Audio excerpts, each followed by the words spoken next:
আসসালামু আলাইকুম। আশা করি সবাই ভালো আছেন। ৫ তারিখে গণ অভ্যুত্থানের পরে যখন সকল রাজনৈতিক দল, সেনাবাহিনী, রাষ্ট্রপতি সবাই মিলে একটা মিটিং হচ্ছিল, সেই মিটিংয়ে ছাত্র প্রতিনিধি তারা ছিল না।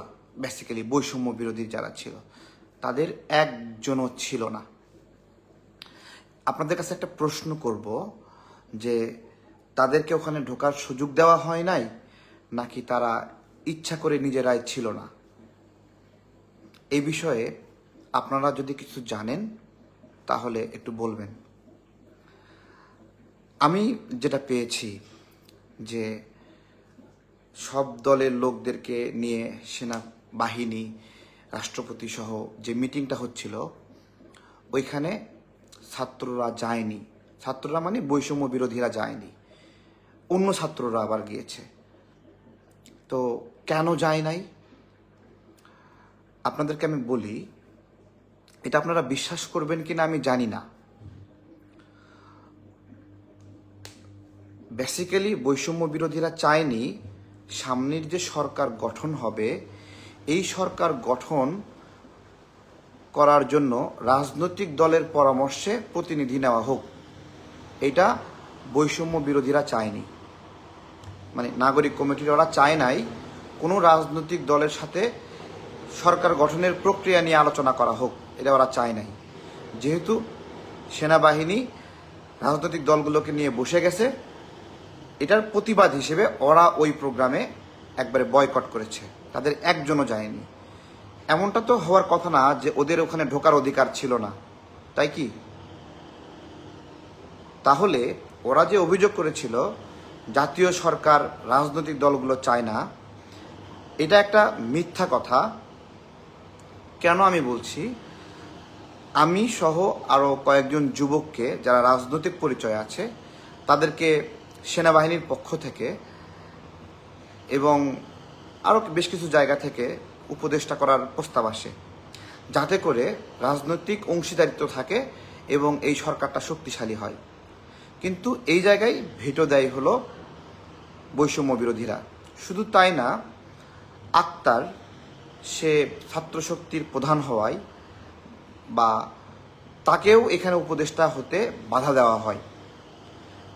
আক্তারকে উপদেষ্টা করার জন্য এবং আমাকে উপদেষ্টা করার জন্য ৫ তারিখে কেরানীগঞ্জ জেলখানা থেকে আমাদেরকে উঠায় নিয়ে আসে সেনা সদর দপ্তরে, এবং আমাকে জিজ্ঞাসা করা হয় যে এরকমভাবে আমাকে এবং আক্তারের বিষয়ে জিজ্ঞাসা করা হয়, নুরুল হক নুরের বিষয়ে জিজ্ঞাসা করা হয়। আরও দু একজন তরুণ আছে যারা এই গণ অভ্যুত্থানে অনেক ডাইহার্ট অবদান রাখছিল, তাদেরকেও ডেকে আনা হয়। তো এবং এখানে ভেটো দেয় বৈষম্য বিরোধীরা যে না, কোনো রাজনৈতিক পরিচয়ের কেউ উপদেষ্টা হতে পারবে না। অর্থাৎ এখানে ধাক্কা খেয়ে গেল যে একটা সর্বদলীয় উপস্থিতির এই সরকারে, সেটা প্রথমেই বাধাগ্রস্ত হয়েছিল এই বৈষম্য বিরোধীদের বাধার কারণে। এটা বিশ্বাস করা না করা আপনাদের বিষয়, আমি আমার জায়গা থেকে অবজারভেশনগুলো বলতেছি। এরপরেও আবারও রাজনৈতিক দলগুলোর মতামত নেওয়া শুরু হলো যে আপনারা মতামত দেন কারা কারা উপদেষ্টা হলে ভালো হয়। ওই সময় আসিফ মাহমুদ একটা ফেসবুকে পোস্ট দেয়, তাদের মতের বাহিরে সরকার গঠন হলে তারা সব কিছু ধ্বংস করে দেবে, এরকম একটা ফেসবুকে পোস্ট দেয়, যেটা গতদিন নাহিদ স্বীকার করছে গতদিন। তো বক্তব্যের মধ্যে স্বীকার করছে যে আসিফের ভূমিকার কারণে এই সরকারের এই উপদেষ্টা, এই সেটআপটা আপনার হলো ছাত্রদের উপস্থিতি, মানে এই জায়গাতে স্বীকার করছে যে আসিফের শক্ত অবস্থানের কারণে। সেই শক্ত অবস্থানটা আসলে কি? সেই শক্ত অবস্থানটা হলো কোনো রাজনৈতিক দলের যেন মতামত নেওয়া না হয়। অথচ তারাই আবার ব্লেম করলো যে জাতীয় সরকার রাজনৈতিক দলগুলো চায়নি। দেখেন, যে জাতীয় সরকার, আচ্ছা এটা বাদ দিচ্ছি, এই আলোচনাটা পরে। সেনাবাহিনী বিষয়ে ক্যাপশন দিয়েছি, সেই ক্যাপশনটা বিষয়ে কথা বলবো, আর যেখান থেকে শেষ করলাম এটা আবার পরে বলতেছি, ঠিক আছে? এটা আবার পরে বলছি। সেনাবাহিনী ডিফেমিং নিয়ে এখানে একটা পয়েন্ট দিয়েছি। আমাদের কিছু ইউটিউবার দীর্ঘদিন ধরে লাগাতারভাবে আমাদের সেনাবাহিনীকে ডিফেমিং করে যাচ্ছেন, মানে মারাত্মকভাবে সাইবার বুলিং, সাইবার হ্যারাসমেন্ট, নানা যুক্তি কৌশল সুনিপুণভাবে একটার পরে একটা গল্প সাজিয়ে স্টোরি ডেভেলপ করে করে করে করে তারা ডিফেমিং করছেন সেনাবাহিনীকে। আমার যে প্রশ্নটা, যে সেনাবাহিনী আওলায় গেলে লাভ কার? সেনাবাহিনী যদি আওলায় গেলে লাভ কার? প্রথমত আমার যে অবজারভেশন, সেনাবাহিনী যদি আওলায় যায় তাহলে লাভ হলো ভারতের। মানে আমাদের পুলিশ তো আওলায় আছে, র্যাব আওলায় আছে, সেনাবাহিনীর কারণে আমরা ঘুমাতে পারি, সেনাবাহিনীর কারণে চাঁদাবাজরা ভয় পায়, সেনাবাহিনীর কারণে দখলদাররা ভয় পায়। মানে বড় বড় রাজনৈতিক শক্তির কারণে যেই দুর্বৃত্তায়ন করছে, যাদের শক্তি আছে, সেই শক্তি ধরেন বিএনপিরও আছে, জামাতেরও আছে, এনসিপির আছে, গণ অধিকার রাইজিং একটা শক্তি, তারাও শক্তির খেলা নিয়ে খুলনায় এনসিপি আর হলো গণ অধিকার ডিসুম করে নাক মুখ সব ফলাই ফেলছে। তো শক্তি যখন কাছাকাছি হয় তখন ফাইট হয়, যেটা হান্নান মাসুদের ক্ষেত্রে হলো, যে হান্নান মাসুদ ওখানে শক্তি দেখাতে গেছে, এলাকাবাসী অথবা অন্যান্য রাজনৈতিক দল বিএনপি বা তারা মিলে মুখোমুখি একটা অবস্থা, হান্নান মাসুদ মার খায় নাক মুখ ফুলে গেছে। তো যত বেশি শক্তিশালী হবে এনসিপি তত বেশি বিবাদ হবে, মারামারি হবে। এটা একটা খুব কমন জিনিস, কারণ এখানে দখলদারিত্বের বিষয় রয়েছে, অর্থনৈতিক বিষয় রয়েছে।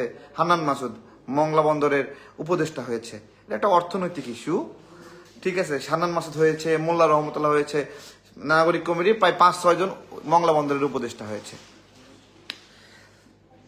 তো আমি বলতেছিলাম যেটা, যে সেনাবাহিনীর কারণে আমরা ঘুমাতে পারি, এটা কি সিম্পলি ওয়াকরুজ্জামান তাকে অসম্মান করা? আপনাদেরকে আমি একটা কথা বলি, যে এই কয়েকদিনে যা হয়েছে, একটা ফেসবুকে পোস্ট আসছে যে জলপাই রং, মানে টার্গেট করা হয়েছে জলপাই রংকে। জলপাই রং মানে কি? জলপাই রং মানে ওয়াকার না, জলপাই রঙের পোশাক মানে সেনাবাহিনীকে একজন লাথি মারছে, সেই ছবি ফেসবুকে পোস্ট করে দেওয়া হয়েছে। সেনাবাহিনীর অবস্থা এরকম হবে। আমি বলছি লাভ কার লাভ? আসলে এটা পোস্ট করা উচিত হয়েছে কিনা?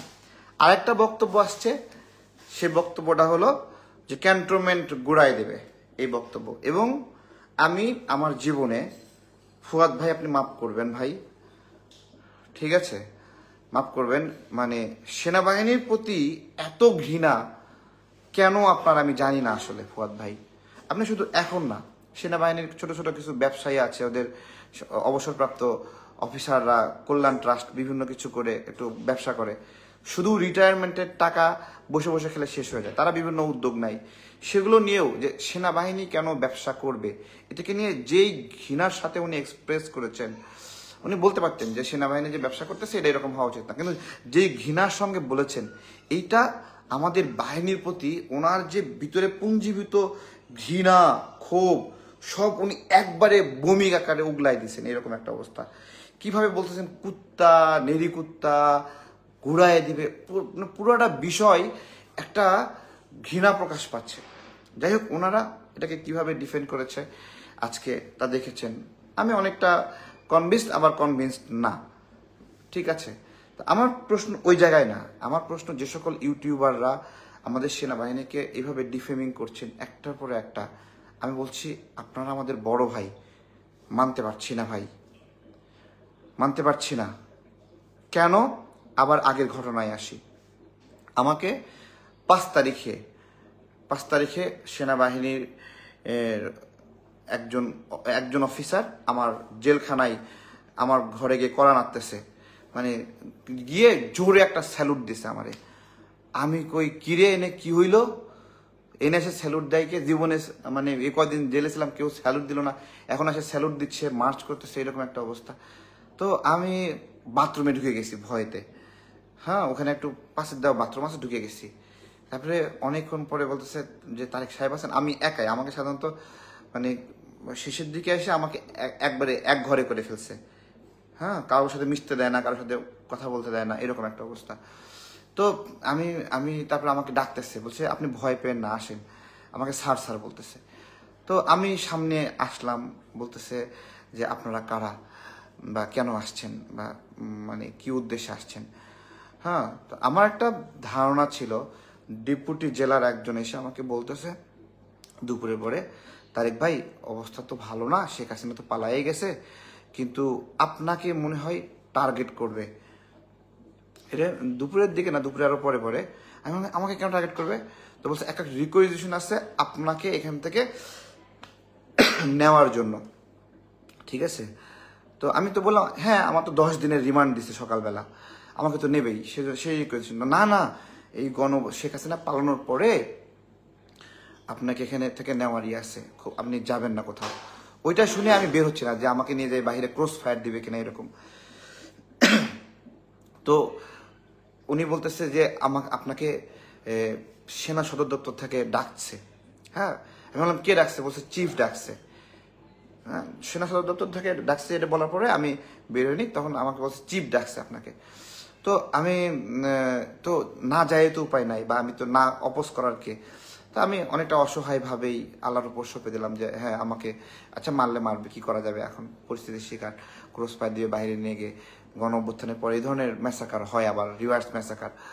এটা কিন্তু হয়েছে পরে, আবার পরের দিন সকালবেলা মানে হলো গুলি করা হয়েছে জেলখানার ভিতরে কেরানীগঞ্জে। এটা কোথাও নিউজে আসেনি, এবং সেদিন 3জন মারা গেছে। এবং হেলিকপ্টার থেকে 6 তারিখে জেলখানার ভিতরে নামছে, নেমে গুলি করছে, এবং সেখানে 3জন বন্দি মারা গেছে। কোথাও কোনো নিউজ হয়নি। আজকে আমি এখানে এই ভিডিওর মধ্যে বলতেছি, ঠিক আছে? তো সজল 3জন মারা গেছে না? 3জন মারা গেছে, সজল প্রত্যক্ষদর্শী ওখানে, ঠিক আছে? তো সজলও মারা যেতে পারতো, সজল আমার সাথে ছিল। সেনাবাহিনী ওখান থেকে আমাকে নিয়ে বের হলাম। আমি বের হয়ে দেখি অনেকগুলো সৈনিক দাঁড়ায় আছে। আমি এতগুলো সৈনিক কেন? এবং তারা সবাই আমাকে সালাম দিচ্ছে।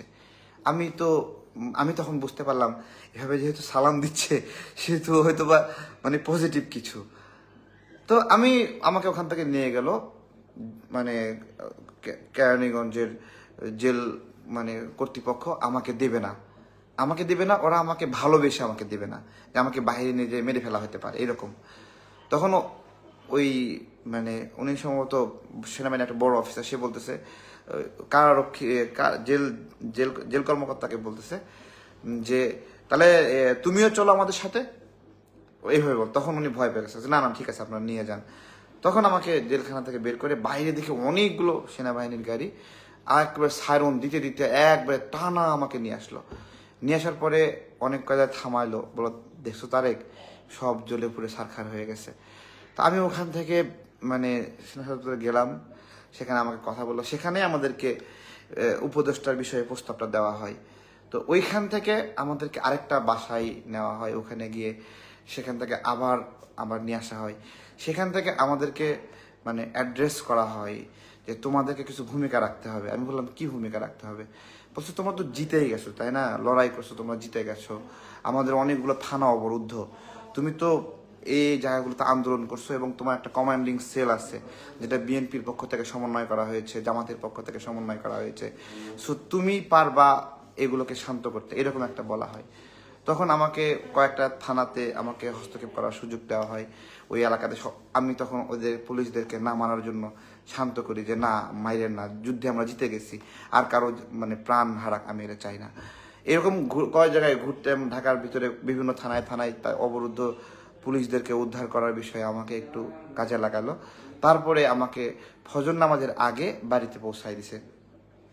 এই হলো একটা লড়াইয়ের অধ্যায়। আমি আজকে বলতেছি যে ভাই মানে সেনাবাহিনীকে এভাবে ডিফেমিং করবেন না, এটা আমাদের অস্তিত্ব। মানে দেশের সরকার যেই থাকুক, হাসিনা দীর্ঘদিন থাকছে, এরপরেও মানে 14 সালে ভোট চুরি হয়েছে, সেনাবাহিনী সহযোগিতা করছে, তারপরেও মানুষ সেনাবাহিনীকে নিয়েই ভরসা করছে। সেনাবাহিনীকে শেখ হাসিনা ভয় পাইছে, সেনাবাহিনীকে অন্যরা ভয় পাইছে। এরপরে 18 সালে ভোট চুরি হয়েছে, সেখানেও সেনাবাহিনী নীরব ভূমিকা ছিল, তারপরেও জনগণ সেনাবাহিনীকে শ্রদ্ধা করছে, ভয় করছে, সমীহ করছে। শেখ হাসিনাও ভয় করছে, বিএনপি ভয় করছে, সবাই ভয় করছে। আবার 24 সালে হয়েছে, সেখানে আমি নিজে স্লোগান দিছি শেখ হাসিনা মানে সেনাবাহিনীকে দেখে 7 তারিখে আমি রাজপথে থাইকা 7 তারিখে নির্বাচনের সময় প্রেস ক্লাবে একা দাঁড়াইছে আমাদের কিছু ভাইকে নিয়ে, 70-80 জনকে নিয়ে। ওই সময় সেনাবাহিনী আমাদের সামনে গেছিল, আমরা সেনাবাহিনীকে মানে হলো ভুয়া ভুয়া ভুয়া ভুয়া করে তারা দিছি, এরকম এটা আমরা বলছি। কিন্তু সেনাবাহিনীকে মানে অসম্মান করে ভেঙে ফেলার মতো একটা অবস্থা গত কয়েকদিনে যা হয়েছে। আমরা তো রাজনৈতিক কর্মী, আমার কাছে হঠাৎ করে খবর আসলো যে ক্যান্টনমেন্টে কি জন্য হচ্ছে, সার্জিস অলরেডি পালায় গেছে দেশ ছেড়ে, বউ নিয়া এরকম সবাই পালাচ্ছে। আমি কই আমার মনের মধ্যে একটা ভয় ঢুকে গেছে যে কি হচ্ছে, আমি এটা মানতে পারতেছিলাম না যে কি হচ্ছে। তারপরে একটু খোঁজ খবর নিলাম যে না, সবকিছু স্বাভাবিক আছে।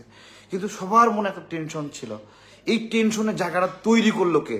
আমি আপনাদেরকে খুঁজে বের করার অনুরোধ করবো যে এই টেনশনের জায়গাটা কে মেক করলো, কে মেক করেছে বলেন আপনারা। দিনের পর দিন সেনাবাহিনীকে নিয়ে এভাবে নোংরা ডিফেমিং করতে করতে করতে ভাই আমার মানে আমার বাহিনী, আমার অস্তিত্ব ভাই, আমার মাথার উপরে ছাদ, আমার ছাদের খুঁটি, তারা সব কিছু ভেঙে পড়বে, জাস্ট সিম্পলি ভেঙে পড়বে। আমি কেন বলতেছি ভেঙে পড়বে? টার্গেট যে শুধুমাত্র ওয়াকারুজ্জামান, বিষয়টা মোটেই এরকম না। আপনারা পর্যবেক্ষণগুলো দেখেন, যারা সেনাবাহিনীকে ডিফেমিং করতেছে তাদের টার্গেট মানে হলো শুধুমাত্র ওয়াকারুজ্জামান না, সেনাবাহিনীর একটা পুরো সেটআপের বিরুদ্ধে টার্গেট। মানে ধরেন 1 ডজন অফিসার বা 10 জন অফিসার, পুরা সেটআপ যারা সেনাবাহিনীকে মানে হলো কমান্ডিং করতেছে, সেই কমান্ডিং সেলকে ডিস্ট্রয় করার একটা মানে পায়তারা আমি দেখতেছি, আমার অবজারভেশন ভাই। এটার পরে তাহলে কি অনেকে সরল মনে ধরে নিয়েছেন যে আমাদের লড়াই সেনাবাহিনীর বিরুদ্ধে না, আমাদের লড়াই ওয়াকারুজ্জামানের বিরুদ্ধে। মানে খুব ভালো, আপনার এই পবিত্র যে ইচ্ছা, এটাকে আমি সম্মান জানাই যে আপনার লড়াইটা সেনাবাহিনী টার্গেট করতেছেন, এরকম একটা বিষয় আপনার।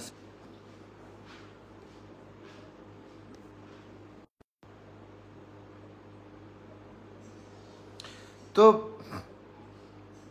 তো আপনার হলো আমি একটু নেটওয়ার্ক ডিস্টার্ব হয়ে গেছে, অনেকে একটু বিরক্তি হয়েছে, ঠিক আছে। তো যেটা বলতেছিলাম, সেনাবাহিনীর কথা বলতেছিলাম যে আপনারা অনেকে সরল বিশ্বাসে বলতেছেন আপনার লড়াইটা ওয়াকারুজ্জামান সাহেবের বিরুদ্ধে না, আপনার লড়াইটা ওয়াকারুজ্জামানের বিরুদ্ধে, মানে সেনাবাহিনীর বিরুদ্ধে না। কিন্তু যারা আপনাকে মোবিলাইজ করতেছে সে তো শুধুমাত্র ওয়াকারুজ্জামানকে টার্গেট করেনি, সে তো ওয়াকারুজ্জামানের সাথে সাথে আরো 1 ডজন অফিসারকে টার্গেট করে রাখছে। পুরো জায়গায় সে একটা ম্যাসাকার চাচ্ছে। এবার আসেন যে ম্যাসাকারে কার কি লাভ? ম্যাসাকারের লাভ হলো বামদের, ম্যাসাকারের লাভ হলো সিপিবির, ম্যাসাকারের লাভ হলো শাহবাগীদের, ম্যাসাকারের লাভ, ঠিক আছে। ম্যাসাকারের লাভ কিভাবে? ম্যাসাকারের ফলে যেই লোকগুলোর কোনোদিন ক্ষমতার স্বাদ নেওয়ার সুযোগ ছিল না, সেই লোকগুলো এই ম্যাসাকারের পরে তারা ক্ষমতার স্বাদ নিয়েছে, বাই চান্সে স্বাদ নিয়ে ফেলেছে, বাই চান্সে ক্ষমতা পেয়ে গেছে, বাই চান্সে নিয়ন্ত্রণ নিচ্ছে। সেই ফারুকি সাহেবের কথা বলেন বা অন্যান্য উপদেষ্টা যারা আছে, শাহবাগী যারা, তারা, এবং তারা নিজেদের কন্ট্রোলটা না পাওয়া পর্যন্ত পুরোটা জায়গায় নিয়ন্ত্রণ নেওয়ার জন্য আপ্রাণ চেষ্টা করে গেছে, যে পুরোটার কন্ট্রোল তারা চায়। এই শাহবাগীরা পুরোটার কন্ট্রোল চায়, এবং এই কন্ট্রোল না হওয়া পর্যন্ত ও প্রতিদিন ইফোর্ট দিছে, প্রতিদিন প্রেশার ক্রিয়েট করছে, প্রতিদিন চাপ প্রদান করছে, প্রতিদিন অস্থিতিশীলতা করছে। এবং যখন তাকে কন্ট্রোলটা পেয়ে গেছে, তখন তাকে এই শাহবাগীরা ক্লাইম ডাউন, যে ওরা তো সব পেয়ে গেছে এখন। আগে পিছে, সামনে পিছনে, প্রত্যেকটা জায়গায় একটা ক্লাবের মানুষ উপদেষ্টা কমিটিতে ঢুকছে। একটা ক্লাব, এই ক্লাবের মানুষগুলো একটা আড্ডা দেয়, ক্লাবের নাম বলবো না, একসঙ্গে আড্ডা দেয়, একসঙ্গে মদ খায়, একসঙ্গে নেশাপানি করে, একসঙ্গে ফুর্তি করে, আর বাইরে সুন্দর ফকফকা ড্রেস পরে এসে ভদ্র হয়ে থাকে। একটা ক্লাবের মানুষ, সেই ক্লাবের প্রত্যেকটা মানুষকে উপদেষ্টা করা হয়েছে সেই ক্লাবের। একসঙ্গে সবাই বসে মদ খায়। যতক্ষণ পর্যন্ত সেটা করতে পারে নাই, ততক্ষণ পর্যন্ত প্রত্যেকটা মুহূর্তে সরকারকে চাপ তৈরি করছে। যখন পুরা সেট আপ রেডি, তখন থেকে এই সরকার ভালো। এগুলো আপনারা বুঝবেন না। আমি যারা যারা ভিডিও মেকিং করেন, ব্লগিং করেন, তাদেরকে বলি, একটা ফেসবুক পোস্ট দিল হাসনাত, তাই না? একটা ফেসবুক পোস্ট, তার ভিত্তিতে পুরো বাংলাদেশকে অস্থিতিশীল করতে হবে। এই ফেসবুক পোস্ট নিয়ে তাদের দলের মতামত কি? সার্জিস অস্বীকার করলো। তারপরে হান্নান মাসুদ বলল যে হয় সার্জিসের কথা সত্য, না হয় হাসনাতের কথা সত্য, যে কোনো একজনের কথা মিথ্যা। আবার নাসিরউদ্দিন পাটোয়ারি বলল, কি বলল নাসিরউদ্দিন পাটোয়ারি? সে বলতেছে যে এই পোস্ট শিষ্টাচার বর্জিত। আজকে আমি আপনাদেরকে একটা কথা বলতেছি, যেই ফেসবুক পোস্টকে কেন্দ্র করে সেনাবাহিনীকে অস্থিতিশীল করার জন্য আপনারা হুমড়ি খেয়ে পড়লেন, যাদের পোস্টের কারণে, তারা নিজেরা কি ওয়াকারুজ্জামানের পদত্যাগ চাইছে? আপনাদেরকে বলতে এসেছে আজকে, তারা কি পদত্যাগ চাইছে বলেন? তারা কিন্তু ঠিকই লাইন ঘাট রাখছে। আপনাদের নাগরিকদেরকে পুরোটা জায়গাটাকে, ভাই ওয়াকারুজ্জামান সহ ওই সময় 626 জনের বক্তব্যের বিষয়ে আমি যে বক্তব্য দিছি, সেই বক্তব্য আপনারা নিতে পারবেন না। এত মানে জ্বালাময়ী বক্তব্য দিছি এই ঘটনা, যে কেন এদেরকে করা হলো, কেন 585 জন আওয়ামী লীগ নেতাকে জামিন দেওয়া হলো। আমি হুঙ্কার দিয়ে দিয়ে কথা বলছি। কেন সাবের হোসেন চৌধুরীকে জামিন দেওয়া হলো, কেন জামিন দিল, কে জামিন দিল, আমি বলছি এটা। কেন পরিকল্পনা মন্ত্রীকে জামিন দিল, কি কি শর্তে জামিন দিল, আমি বলছি, এখনো বলছি, সামনেও বলবো। কিন্তু ডিরেক্ট সেনাবাহিনীটাকে আপনারা নষ্ট করেন না। এটা আমাদের সেফটি। এই বাংলাদেশে আওয়ামী লীগ নতুন করে কিছু করতে পারবে না। হ্যাঁ, নতুন করে কিছু করতে পারবে না, কিচ্ছু করতে পারবে না। ওয়াকারুজ্জামান স্যারও যদি আওয়ামী লীগের পক্ষে থাকে, উনিও কিচ্ছু করতে পারবে না। কেন করতে পারবে না আমি বলছি আপনাদেরকে। শেখ হাসিনা যখন ক্ষমতায় ছিল, এই পুলিশ, এই সেনাবাহিনী, এই র্যাব তার পক্ষে ছিল। সেই রকম সিচুয়েশন থেকে আমরা এই বাংলাদেশকে ওভারকাম করে নিয়ে আসছি, এবং আমরা বিপদে আপদে কোনো মুহূর্তে এই দেশ ছেড়ে চলে যাই নাই। আমরা যাই নাই ভাই। যত বিপদ আসুক, তিনবার গুম হয়েছি, গ্রেপ্তার হয়েছি আরো কয়েকবার, যাই নাই, পালায় যাই নাই। জানি গ্রেপ্তার করবে, বাসায় বসে আছি যে না, এটা আমার যাব না, আমি দেখি গ্রেপ্তার করতে আসুক, সাহস নিয়ে বসে আছি। আমাদের স্টাইল এটা, আমরা ভয় পাই না। আমরা আওয়ামী লীগকে বিট করে, চ্যালেঞ্জ করে টিকেছিলাম। হ্যাঁ, এত অত্যাচার, এত নিপীড়নের পরে টিকেছিলাম আমরা কোথাও পালাই নাই। হ্যাঁ, আমাদেরকেও আতঙ্ক সৃষ্টি করছে, আমাদেরও উপায় ছিল কানাডায় যাওয়া। হ্যাঁ, গোলাম আজম হুজুরের নাতি আনাম চাচা আমাকে যখন গুম হওয়ার পরে আমাকে বলছিল কানাডায় চলে আসো তুমি। আমি যাইনি। আমরা এই দেশ ছেড়ে যাইনি। যে কোনো মুহূর্তে আমরা এতটুকু সাহসী, এত কষ্ট পেয়ে কখনো দেশ ছাড়িনি ভাই। এই দেশে আছি এখনো, এবং আমরা যে কোনো সিচুয়েশন ম্যানেজ করার মতো হিম্মত রাখি এবং এখনো রাখি। এতটুকু সাহস রাখি। দেখেন, কোনো সমন্বয়কের বিরুদ্ধে কোনো রাজনৈতিক দলও কথা বলার সাহস পায়নি, বাট আমি বলেছি। কেন আমি বলতে পারি জানেন? কারণ আমার এই হক আছে এটা বলার। আজকে এই সেনাবাহিনীকে ডিফেমিং করার বিষয়ে কথা বলছি কেন জানেন? কারণ আমার হক আছে। আমি যদি বলি, তাহলে আমি বলবো যে ডিজিএফআই আমাকে কত অত্যাচার করেছে, এটা আমি বলবো, কারণ আমাকে অত্যাচার করেছে। কিন্তু আমি চাই না ডিজিএফআই ধ্বংস করে দেওয়া হোক। র্যাব আমাকে অত্যাচার করেছে, র্যাবের ডিজি আমাকে মারতে আমাকে অজ্ঞান হয়ে গেছে আমি। তারপর আমি চাই না র্যাব বিলুপ্ত হোক। এটা আমার ইনস্টিটিউশন, আমার দেশের। এই গণ অভ্যুত্থান উত্তর সময়টা আমার, এখানের পুলিশ আমার, এখানের র্যাব আমার, এখানের সেনাবাহিনী আমার, প্রত্যেকটা উইংস আমার, এখানের বিজিবি আমার। বিজিবির সাথে মারামারি করে বিজিবিকে পরাজিত করছি। হাত তুলছে বিজিবি এরকম করে অস্ত্র নিয়ে। সেই বিজিবিকে আমি এখন আবার সম্মান করি, কারণ এটা আমার। এখন আমি এটাকে সম্মান করব আমার অস্তিত্বের জন্য। প্লিজ ভাইরা, আপনারা যে যা বলেন, জলপাই রঙের ড্রেসটাকে লাথি মারতে চাইেন না, ক্যান্টনমেন্টটাকে ঘুরাতে চাইেন না। ধ্বংস হয়ে যাবেন, এটাতে লাভ শুধুমাত্র ইন্ডিয়ার। আমার সেনাবাহিনী ধ্বংস হলেই ইন্ডিয়ার লাভ, আমার সেনাবাহিনী দুর্বল হলে ইন্ডিয়ার লাভ, আমার পুলিশ দুর্বল হলে ইন্ডিয়ার লাভ, আমার র্যাব দুর্বল হলে ইন্ডিয়ার লাভ। যত দুর্বল হবে তত বেশি ওরা কর্তৃত্ব করবে, তত বেশি ওরা নিয়ন্ত্রণ করবে। সো এগুলো এগুলো এগুলো এগুলো এগুলো বুঝবেন না, এগুলো ফিলিংস ভাই। কষ্ট কি জানেন ভাই? হ্যাঁ, ফেলে রাখে মারতে মারতে ডিজিএফআই এর কর্মকর্তারা আমাকে অজ্ঞান করে ফেলছে। তারপরেও আমি বলি আমার ওই ডিজিএফআই প্রয়োজন আছে, আমি ওকে ওকে সংশোধন করাবো, বাট ওই বাহিনী আমার প্রয়োজন আছে। ডিবি অফিসে মারতে মারতে পাগল করে ফেলাইছে, কিন্তু আমি চাই না ডিবি অফিস ঘুরাই দেওয়া হোক, চাই না। আমার ওই বাহিনী বিকল্প নাই, ওটাকে আমি সংশোধন করব। আমার পুলিশের সাথে আমার মারামারি হয়েছে, সেই মারামারি হয়েছে, পুলিশের সাথে দেখা হলেই বলি ভাই আপনাদের সাথে অনেক আমাদের বিবাদ হয়েছে, ঝগড়া হয়েছে, প্লিজ ভাই এই পুরো বিষয়গুলো ভুলে যায়। আমি নিস্তাকে বলি, পুলিশগুলোকে বলি, হ্যাঁ আমাদের একটা সময় মারামারি হয়েছে, ঝগড়া হয়েছে, বিবাদ হয়েছে, বাট আমার দেশ সুস্থ হচ্ছে। আমার পিঠের ক্ষত যেরকম সেরে গেছে, গুলি লাগছিল, ক্ষত ছাড়ছে, আস্তে আস্তে সেরে যাচ্ছে, এখনো ব্যথা লাগে, ঠিক একইভাবে আমার দেশেও ক্ষত বিক্ষত হচ্ছে, আস্তে আস্তে দেশটা সুস্থ হচ্ছে। এই দেশটা সুস্থ হওয়ার জন্য স্পেস দিতে হবে।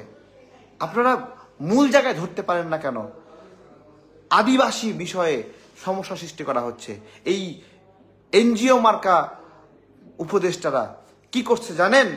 গণমাধ্যম সংস্কার কমিশনে একটা সংস্কার কমিশন দিছে, তারা এই গণমাধ্যম সংস্কারের ভিতরে 11 বার আদিবাসী শব্দ প্রয়োগ করেছে। আদিবাসী শব্দ প্রয়োগ সাংবিধানিকভাবে নিষিদ্ধ। আপনারা এখানে ধরেন, আমার কাছে আমার অফিসে আপনার ক্যালেন্ডার পাঠিয়েছে, ক্যালেন্ডারের ভিতরে লেখা আদিবাসী, সরকারি ক্যালেন্ডারে লেখা আদিবাসী। কোন উদ্দেশ্য বাস্তবায়ন করছে ধরেন?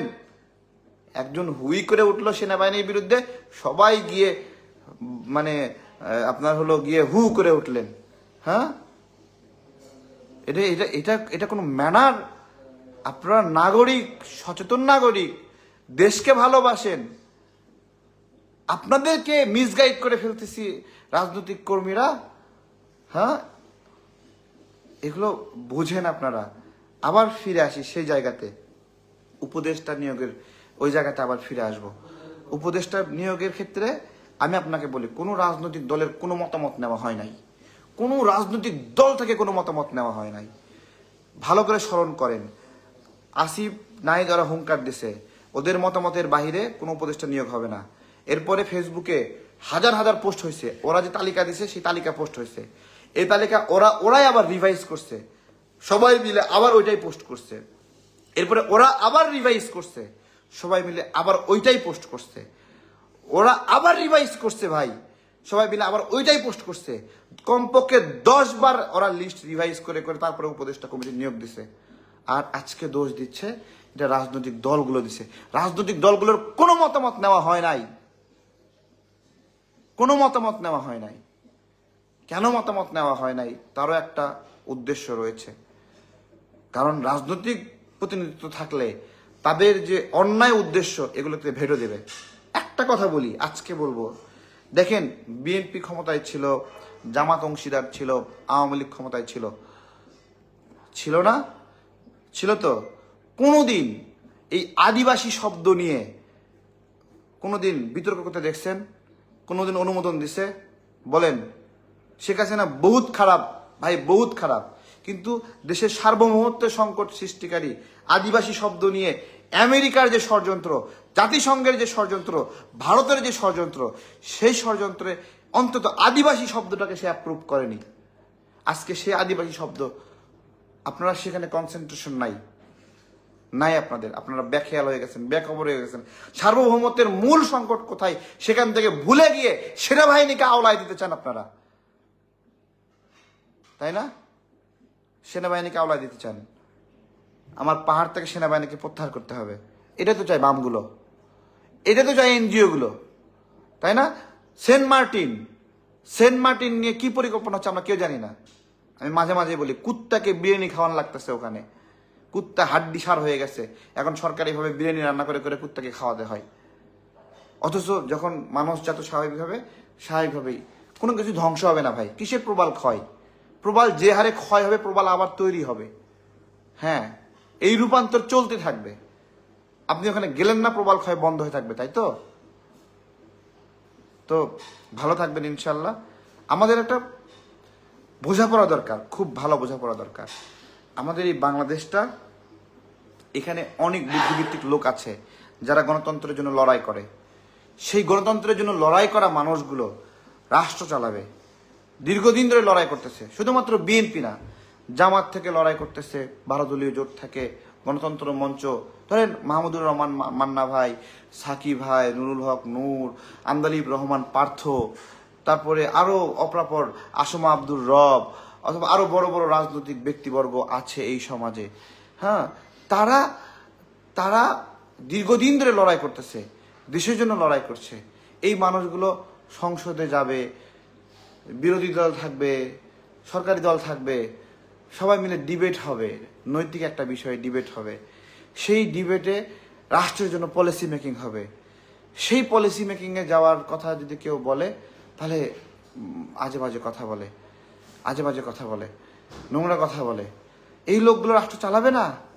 মাহমুদুর রহমান মান্না ভাই সংসদে যাবে না, যাবে না, সাকিব ভাই যাবে না। তারা কম ইফোর্ট দিয়েছে, কতদিন ধরে ইফোর্ট দিয়েছে। এগুলো নিয়ে না, এগুলো বললেই এরা নাকি লোভ করতেছে। এই রাজনৈতিক কর্মীরা বছরের পরে বছর রাজনৈতিক নিপীড়নের শিকার হয়েছে, রাষ্ট্রীয় নিপীড়নের শিকার হয়েছে। তারা মেধাবী, বুদ্ধিমান, প্রজ্ঞাবান, তারা বোঝে রাষ্ট্রকে, সংবিধান বোঝে, গণতন্ত্র বোঝে, মানুষের কাছে জবাবদিহিতা বোঝে,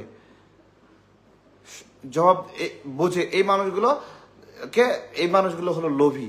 আর যারা এখন ছাত্র সমন্বয়ক নামে আছে, তারা উপদেষ্টা হয়েছে, এরা বিভিন্ন লুটপাট করছে। গত কয়েকদিনে কতগুলো লুটপাটের ঘটনা ঘটেছে।